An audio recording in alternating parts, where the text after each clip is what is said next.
খবর 24 সাথে আপনাকে স্বাগত। নতুন নতুন খবর জানার জন্য আমাদের চ্যানেলে চোখ রাখুন। নমস্কার দর্শক বন্ধুরা, স্বাগত আমাদের এই চ্যানেলে। কলকাতা তথা বাংলায় ঝড় বৃষ্টি শুরু হয়েছে, কিন্তু গোটা দেশের আবহাওয়া ততটা আরামদায়ক নয়। তাপমাত্রার পারদ বাড়ছে চড়চড়িয়ে। আগামী 5 দিনের পরিস্থিতি নিয়ে সতর্ক করা হয়েছে মৌসুম ভবনের তরফে। তাপমাত্রা বাড়তে পারে, 47 ডিগ্রি পার করে ফেলেছে ইতিমধ্যে। আবার কোথাও কোথাও প্রবল বৃষ্টির সতর্কবার্তাও জারি করা হয়েছে। আগামী বৃহস্পতিবার থেকে যেসব রাজ্যে তাপপ্রবাহ চলতে পারে তার তালিকা প্রকাশ করেছে মৌসুম ভবন। সেই তালিকায় আছে উত্তরপ্রদেশ, হিমাচল প্রদেশ, মধ্যপ্রদেশ, ওড়িশা, গুজরাট। উত্তর ভারতের একাধিক জায়গায় তাপমাত্রার পারদ ওপরের দিকেই থাকবে। অন্যদিকে দক্ষিণের রাজ্যগুলিতে ভারী বৃষ্টির পূর্বাভাস দেওয়া হয়েছে। মূলত প্রবল বৃষ্টি হবে। কেরলের একাধিক জায়গায় লাল সতর্কতা জারি করা হয়েছে। তামিলনাড়ু, পুদুচেরি, কারাইকালে ভারী থেকে অতি ভারী বৃষ্টির সম্ভাবনা রয়েছে। ওই জায়গাগুলিতে কমলা সতর্কতা জারি করা হয়েছে। রাজধানী দিল্লিতে তাপপ্রবাহ নিয়ে বিশেষভাবে সতর্ক করেছেন আবহাওয়াবিদরা। সোমবারই সেখানে তাপমাত্রার পারদ ছুঁয়েছিল 47.4 ডিগ্রি সেলসিয়াস।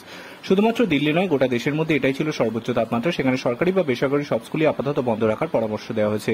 এই তাপপ্রবাহের সম্ভাবনার কথা মাথায় রেখে হিমাচল প্রদেশ স্কুলের সময় পরিবর্তন করা হয়েছে। সকাল 7টা থেকে দুপুর 1টা পর্যন্ত স্কুল করানোর জন্য নির্দেশিকা জারি করা হয়েছে। অন্যদিকে তাপপ্রবাহের জেরে একজনের মৃত্যু হয়েছে রাজস্থানে।